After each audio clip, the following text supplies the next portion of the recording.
नमस्ते दोस्तों, स्वागत है आपका मेरे YouTube चैनल दीप क्लासेस में, जिसमें हम MHD 3 का यूनिट नंबर 3 कर रहे थे।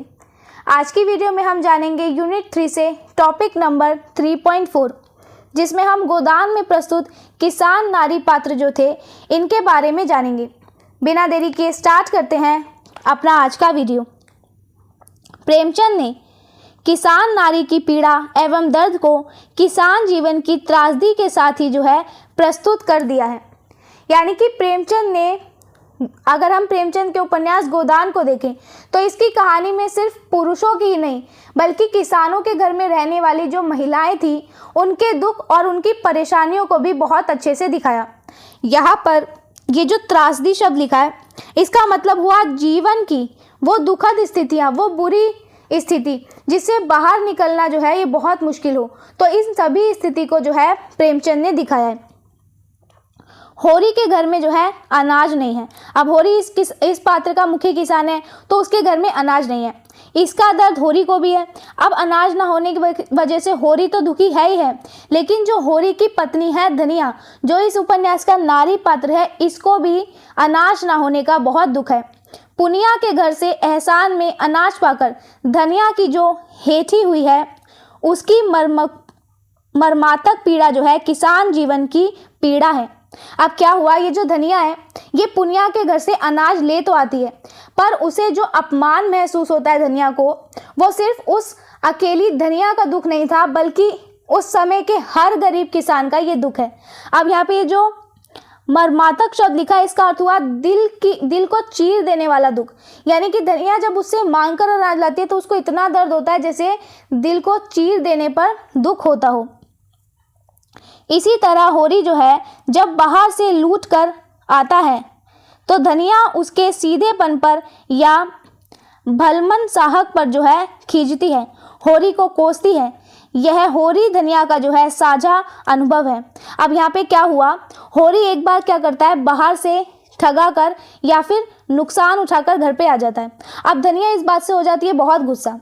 यहाँ पर होरी के बहुत ज़्यादा सीधा होने पर धनिया वो चिढ़ने लगती है और इस बात पर होरी को बहुत बुरा भला भी कहती है। ये जो हमने बातें जानी, ये लड़ाई सिर्फ होरी और धनिया की नहीं थी बल्कि ये उस हर घर की लड़ाई है जहाँ पर गरीबी के कारण पति पत्नी के बीच एक तनाव रहता है। यह मात्र धनिया की परेशानी नहीं है। धनिया से लताड़ खाता हुआ होरी धनिया से सहमत भी होता है। इस रूप में धनिया होरी की चेतना का दूसरा पक्ष है। अब यहाँ पे धनिया जो गुस्सा दिखा रही थी होरी को, ये सिर्फ उसकी परेशानी नहीं थी। यहाँ पर होरी भी क्या करता है, चुपचाप धनिया की बात को मान लेता है। ऐसा इसलिए क्योंकि होरी मन ही मन जानता है कि धनिया जो कुछ कह रही है वो बिल्कुल सही कह रही है। एक तरह से धनिया ये होरी की ही सोच का एक हिस्सा है, जो कि हिस्सा वो कड़वा सच बोलता है। तो ये होरी का ही एक हिस्सा माना जाता है। इसी का अधूरा भाग है जिसे होरी ने क्या किया, अपने मन में नष्ट कर दिया है। परंतु प्रेमचंद ने उस चेतना को धनिया की काया में गढ़कर मूर्तिमान कर दिया है। यानी कि ये जो धनिया का गुस्सा दिखाना है ये होरी का ही एक पार्ट है, उसका ही एक भाग है, लेकिन यहाँ पे प्रेमचंद ने ये पार्ट धनिया में दिखाकर हमें दिखाया है। गरीबी, शोषण, अन्याय, अत्याचार, भुखमरी का धनिया का दर्द साझा पारिवारिक दर्द है जिसे होरी भी वो झेलता है। अब यहाँ पे ये जो हमें दिखाया, गरीबी, किसी के द्वारा बहुत दबाया जाना यानी कि शोषण, और भूखे रहने का जो दुख था, इसे धनिया तो झेल ही रही थी पर उसका पूरा परिवार भी इसे झेल रहा था। होरी भी यही सब कुछ झेल रहा है और इसीलिए इनका जो दुख था, होरी और धनिया का, ये दुख एक दूसरे से जुड़ा हुआ था। होरी और धनिया की लड़ाई और विवाद भी उनका अंतर संघर्ष कहा जाए तो इसमें कोई अतिशयोक्ति नहीं है। इसलिए हम देखते हैं कि उनके आपसी संघर्ष वो पारिवारिक विघटन तक नहीं पहुंच पाते। इनके बीच बातचीत बंद हो सकती है, यह कई दिनों तक चल सकती है, परंतु इनमें से कोई भी यह नहीं सोचता कि एक दूसरे को त्याग दे। तो प्रेमचंद के मन में इसकी बड़ी गाढ़ी तस्वीर है जिसे उन्होंने मन लगाकर चित्रित किया। अब क्या था, होरी और धनिया के बीच ये जो लड़ाइयाँ होती रहती थी छोटी मोटी, इनके बीच चाहे कितनी भी इस तरीके की लड़ाई हो जाए, लेकिन इनका जो घर था वो टूटता नहीं। कभी कभी गुस्सा इतना भी बढ़ जाता है कि वो एक दूसरे से जो है बात करना बंद कर देते हैं, और कई दिनों तक ऐसा ही चलता है कि दोनों में बात ही नहीं होती। लेकिन फिर भी उन्होंने कभी ऐसा नहीं सोचा कि वो एक दूसरे को छोड़ दें। तो यहाँ पर इसी तरीके से प्रेमचंद ने जो है नारी पात्र को दर्शाया। प्रेमचंद ने किसान परिवार की एक विशेषता का जो है वर्णन किया है। अब विशेषतः दलित किसानों में पति पत्नी के बीच की मारपीट का वर्णन। अब इस उपन्यास में प्रेमचंद ने क्या दिखाया, जो किसान परिवार है, अब किसी किसान परिवार में भी खास तौर पर जो दलित किसान परिवार है, इनके जीवन को बहुत करीब से जो है प्रेमचंद ने दिखाया। इसमें इन्होंने बताया कि कभी कभी इन दलित किसानों के घर में क्या होता था, पति पत्नी के बीच छोटी मोटी मारपीट और झगड़े जो है ये हो जाते थे। मध्य वर्गीय जीवन में इसकी कल्पना जो है नहीं की जा सकती। यदि वहां मारपीट हो जाए तो विवाह विच्छेद निश्चित है, क्योंकि मध्यम वर्गीय स्त्री जो है अपने अस्तित्व बोध के प्रति सचेत है। अब यहाँ पे एक क्वेश्चन आया कि क्या हर जगह ही ऐसा होता था, तो इसका आंसर था नहीं। अब नहीं, सब जगह नहीं होता था, इसके लिए भी यहाँ पे प्रेमचंद ने बताया। प्रेमचंद यहाँ पे मध्यम वर्गीय परिवार का जिक्र कर रहे हैं, यानी कि शहर के पढ़े लिखे जो परिवार होते हैं, इसमें इस तरीके की जो मारपीट थी इसकी कल्पना भी नहीं की जा सकती। अगर वहाँ पर यानी कि शहर पर पति पत्नी में मारपीट हो जाएगी तो बात इतनी बढ़ जाएगी कि वो तलाक तक जो है पहुँच जाए। ऐसा इसलिए क्योंकि शहर की जो महिलाएं हैं वो अपने अस्तित्व बोध यानी कि अपने आत्मसम्मान या अपनी पहचान को लेकर जो है वो बहुत ज़्यादा जागरूक रहती है। जैसा कि राय साहब की पुत्री और दामाद के बीच हुआ। गोबर गांव छोड़कर शहर जा रहा था तो रास्ते में एक स्थान पर पति पत्नी जो है वो आपस में झगड़ रहे थे। पति ने उससे घर चलने का आग्रह किया और पत्नी ने जो है इनकार कर दिया। देर तक आरजू मिन्नत करने के बाद जो है पति को क्रोध आया और वह उसे जो है घसीटने लगा। इस झगड़े के बीच में गोबर बोल पड़ा। अब यहाँ पे प्रेमचंद ने एक उदाहरण दिया है। उदाहरण में वो राय साहब की बेटी और उनका जो पति था उसके प्रसंग को बता रहे हैं। अब क्या हुआ, जो गोबर था ये गांव छोड़कर जा रहा था शहर। रास्ते में उसने क्या देखा कि एक पति पत्नी जो है जो आपस में लड़ रहे हैं। वहाँ पे पति क्या करता है, अपनी पत्नी से घर जाने के लिए बार बार कह रहा है, लेकिन पत्नी मना कर दे रही है। बहुत देर तक ऐसा ही चलता रहा। फिर पति को गुस्सा आया और उसने ज़बरदस्ती क्या किया, अपनी पत्नी को घसीटा। और जब ये सब चीज़ें जो है, ये दृश्य जो है गोबर देख रहा था तो उससे रुका नहीं गया और गोबर ने क्या किया, बीच में ही कुछ बोला। अब गोबर क्या कह रहा है उसे देखो। गोबर कह रहा है कि अब विवाद गोबर व पुरुष के बीच होने लगा। यानी कि पहले तो पति पत्नी लड़ रहे थे, अब वो झगड़ा इतना बढ़ गया कि अब वो झगड़ा गोबर और वो जो पति था इनके बीच जो है विवाद हो गया। गोबर पत्नी का पक्ष ले रहा है। दोनों में मारपीट होने ही वाली थी कि युवती बोली, तुम क्यों लड़ाई करने पर उतारू हो, अपनी राह क्यों नहीं जाते, यहाँ कोई तमाशा है, हमारा आपस में झगड़ा है, कभी वह मुझे मारता है कभी मैं उसे डांटती हूँ, तुमसे मतलब। अब ये देखो क्या हुआ, एक तो गोबर गया था उनका झगड़ा रोकने, पर उसके चक्कर में गोबर और उस पति की जो है आपस में लड़ाई हो जाती है। अब इस पर महिला भी क्या कर रही है, गोबर को साइड हटाते हुए कह रही है कि भाई जब ये झगड़ा तुम्हारा ही नहीं है हमारा है, तो तुम इस झगड़े में जो है क्यों घुस जा रहे हो। तो इस तरीके से डांट कर जो है वो गोबर को ऐसा कहती है। फिर थोड़ी देर बाद वह युवती गृहिणी बन गई और मारपीट गाली गलौज को भूल भाल कर प्रेम पूर्वक ऐसे बात करने लगी जैसे कुछ हुआ ही नहीं। देखो कितनी बड़ी बात थी, पहले तो मारपीट हो रही थी, अब कुछ ही पल में बिल्कुल एक गृहस्थ गृहिणी बन गई और मारपीट गाली गलौज सबको भूलकर जो है वापस पहले जैसी हो गई। हीरा पुनिया के बीच भी जो है मारपीट हुई। प्रेमचंद ने उसका भी वर्णन किया है। हीरा बहू जो है वो अपने घर की मालकिन थी। उसी के विद्रोह से भाइयों ने अलगोजा हुआ था। धनिया को परास्त करके शेर हो गई थी। हीरा कभी कभी जो है उसे पीटता था। अभी हाल में इतना मारा कि वह कई दिन तक जो है खाट से ना उठ सकी। अब यहाँ पे हीरा और पुनिया के बीच मारपीट जो थी वो दिखाई।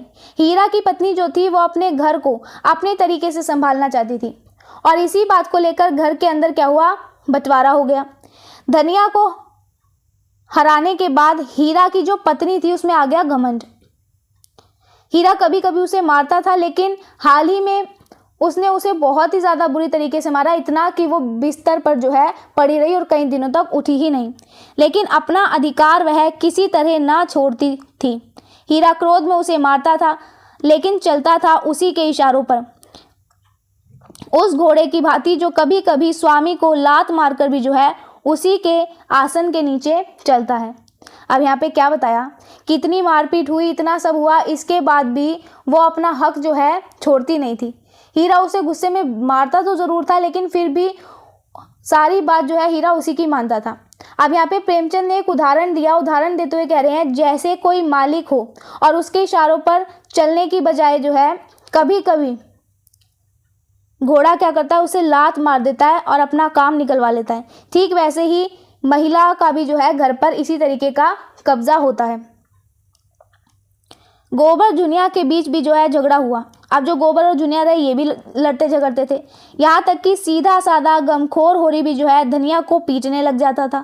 यानी कि होरी और धनिया के बीच भी हमें ये मारपीट का प्रसंग दिखाई देता है। इस मारपीट और झगड़े के बाद कई दिनों तक जो है आबोला रह जाता है। यह आबोला किसी प्राकृतिक विपदा या संकट के समय समाप्त हो जाता है तथा यह दाम्पत्य जीवन जो है पुनः अपनी गति पकड़ लेता है। अब क्या था, इन सब के बाद भी पति पत्नी का जो जीवन था ये फिर से जब संकट पड़ता था इन पर, तो फिर से ये जो है पहले की तरह एक हो जाते थे।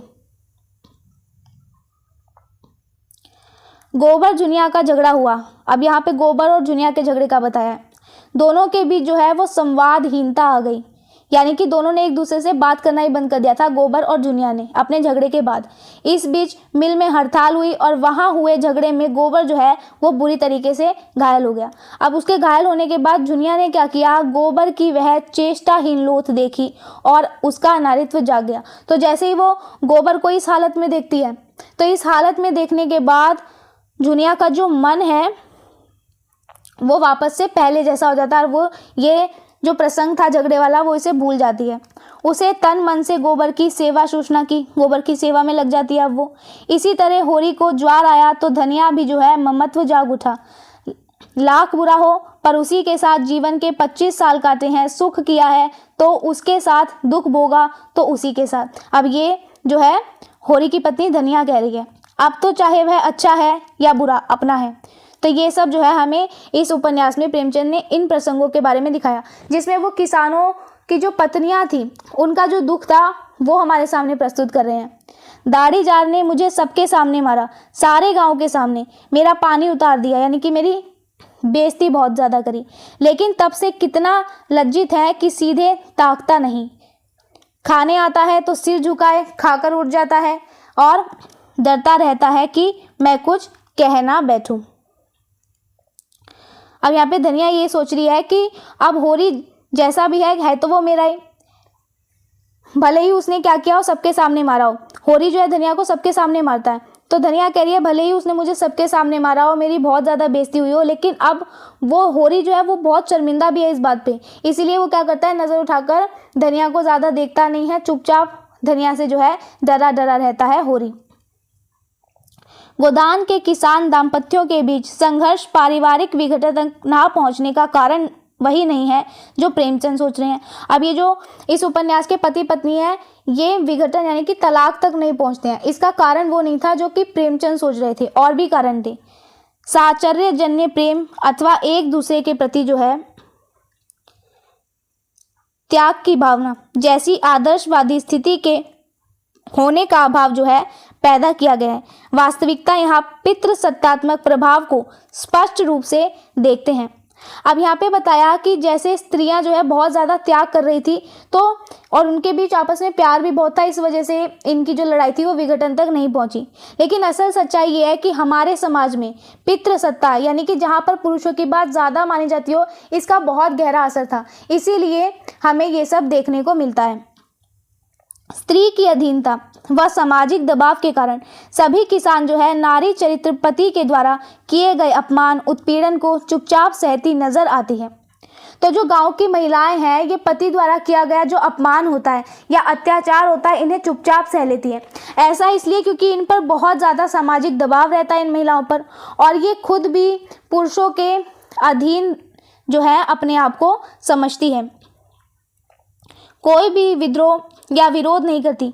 पति पत्नी के झगड़े में होंगे ही, या यह हमारा जो है आपस का झगड़ा है। लाख बुरा हो पर उसी के साथ जीवन के जो है 25 साल काटे हैं। तो ये जो महिलाएं हैं, ये महिलाएं अपने खिलाफ हो रहे जो अत्याचार थे उनका विरोध ही नहीं करती हैं। इनका सोचना ऐसा है कि पति पत्नी में ये छोटी मोटी लड़ाइयाँ होती रहती हैं, इसीलिए ये पिट जाती हैं, और ये जो था ये इनका आपसी मामला है, ऐसा ये मानती हैं। ये स्त्री पात्र ऐसा भी सोचती है कि चाहे पति कितना ही बुरा क्यों ना हो, पर उन्होंने अपनी ज़िंदगी के इतने ज़्यादा साल जो है इसी पति के साथ बिताए हैं, तो ये सोचकर ये पत्नियाँ जो हैं चुप रहती है।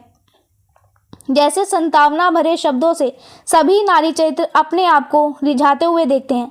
दाम्पत्य जीवन के फिर से उसी गति से चल पड़ने पर प्रेमचंद जो है वो काफ़ी संतुष्ट दिखते हैं। तो ये जो स्त्रियां हैं ये खुद ही ऐसे दिलासे देकर क्या करती है, अपने दुख को कम करने की कोशिश करती हैं। प्रेमचंद ये देखकर काफ़ी संतुष्ट भी होते हैं कि झगड़े के बाद पति पत्नी का जो रिश्ता है ये फिर से पुरानी तरीके से जो है चलने लगता है। लेकिन गोदान के गांव की नारी अधिकारहीन व अधीन है। परिवार के द्वारा लिए गए किसी निर्णय में उसकी सहभागिता जो है वो नहीं है। अशिक्षित होने के कारण अपने अस्तित्व के प्रति सजग नहीं है। यही कारण है कि ग्रामीण स्त्री अवहेलना, अपमान और उत्पीड़न को जो है चुपचाप सहने के लिए बाध्य है। बहुत हुआ तो विरोध का रूप कुछ दिन तक जो है अबोला रहने तक सीमित रह जाता है। अब यहाँ पे बताया कि गोदान उपन्यास में जो महिलाएं हैं ये अधिकारहीन हैं, यानी कि इनके पास किसी भी तरह का अधिकार नहीं है। घर में कोई भी बड़ा फैसला लेते समय इनसे कभी भी पूछा ही नहीं जाता। ये महिलाएं पढ़ी लिखी नहीं हैं, इसलिए अपने अधिकारों और अपनी पहचान की इन्हें ज़्यादा समझ नहीं है। इसलिए ये जो महिलाएं हैं ये अपमान और दुखों को सहने के लिए जो है बहुत ज़्यादा मजबूर हैं। अगर ये थोड़ा बहुत भी विरोध करती हैं तो वो बस बहुत ही कम समय के लिए होता है और फिर सब कुछ जो है पहले जैसा हो जाता है। इसके अलावा प्रेमचंद ने ग्रामीण जीवन में विवाहेतर यौन संबंधों का वर्णन भी किया है। इस प्रकरण में प्रेमचंद ने समाज के उत्पीड़न वर्गों द्वारा दलित वर्ग की स्त्रियों के यौन शोषण का जो है मुद्दा उठाया है। अब ये जो प्रेमचंद हैं इन्होंने गांव का जो जीवन होता है इनमें उन रिश्तों का भी जिक्र किया जो शादी के दायरे से बाहर आते हैं। प्रेमचंद ने ये मुद्दा उठाया कि कैसे समाज के ताकतवर और सताने वाले लोग क्या करते हैं, ये गरीब और दलित वर्ग की महिलाओं का गलत फायदा उठाते हैं। पटेश्वरी सरकार बहादुर के नौकर हैं। उनके बारे में लोगों का ख्याल था कि वह अपनी विधवा कहारिन को रखे हुए हैं। अब क्या था, इस उपन्यास में एक पात्र है जिसका नाम है पटेश्वरी। इन्हें लोग सरकार बहादुर के नौकर के रूप में जानते हैं। अब लोगों के बीच ये बात हमें सुनने को मिलती है कि इन्होंने क्या किया, एक विधवा महिला को अपने पास रखा हुआ था। तो ये समाज से हमें पता चलता है। इधर राय साहब के कारिंदे नोखे राम को जब मौका मिला तो भोला की नई पत्नी नोहारी को जो है अपने घर रख लिया। अब क्या हुआ, राय साहब का एक कर्मचारी था नोखे राम, इसने भी मौका मिलने पर क्या किया, नोहरी नाम की एक महिला थी उसको जो है अपने घर पर रख लिया था। और ये नोहरी जो थी ये भोला की पत्नी थी। जैसे बाप वैसे ही उनके बेटे। दशहरे की छुट्टियों में झिंगुरी, पटेश्वरी, नोखे राम के लड़के घर आए। तीनों दिन भर ताश खेलते, भंग पीते और छैना बने घूमते। तो ये सब ये लोग जो है काम करते थे। छैना बने घूमते का मतलब ऐशो आराम करने और आवारा बनकर जो है ये लोग घूमते रहते थे। वह दिन भर कई बार होरी के द्वार की ओर ताकते हुए निकलते और कुछ ऐसा संयोग था कि जिस वक्त वे निकलते उसी वक्त जो है सोना भी किसी ना किसी काम से द्वार पर आ खड़ी होती। तो ये स्पेशली जानबूझकर जाते थे सोना को देखने और संयोग भी ऐसा बन जाता था। इसके अलावा प्रेमचंद ने पंडित दाता दीन के पुत्र माता दीन और सिलिया चमारिन के बीच चल रहा जो प्रेम संबंध था इसका वर्णन भी प्रेमचंद ने इस उपन्यास में किया है। इस प्रकरण में सिलिया की एकाग्र प्रेम भावना और माता दीन की चरित्रहीनता का वर्णन जो है उन्होंने एकाधिकार बार किया है। यानी कि यहाँ पे प्रेमचंद ने दिखाया कि सिलिया का जो प्यार था वो कितना सच्चा था, वो सिर्फ माता दीन के लिए ही था। लेकिन वहीं पर जो माता दीन थे वो चरित्र की कमजोरी और गलत चाल चलन के बारे में जो है इन्होंने ज़्यादा जिक्र किया है। सिलिया जो है ये माता दीन के झूठे प्रेम जाल में फंसी है, वह झूठा प्रेम करते थे और उसमें ये फंसी रही। वह समझती है, सिलिया क्या समझती है कि जो माता दीन ब्राह्मण है वो माता दीन ब्राह्मण होकर भी चमारिन सिलिया को अपनी पत्नी के रूप में घर में रखता है, जो ज़रूर उसके मन में सिलिया के प्रति अटूट प्रेम है। तो ये बात सिलिया सोचती थी, जबकि ऐसा कुछ था नहीं। अपनी बिरादरी का विरोध सहकर भी माता दीन जो है सिलिया को अपनी पत्नी के रूप में घर में रखता ज़रूर है, लेकिन उसका प्रेम केवल शारीरिक है। तो माता दीन ने इसे रखा तो, लेकिन वो प्रेम नहीं करता था, बस सिलिया के शरीर के प्रति इन्हें आकर्षण था, इसीलिए इन्होंने रखा था। सिलिया के यौवन भरे शरीर के प्रति आकर्षित हैं। कौन? माता दीन।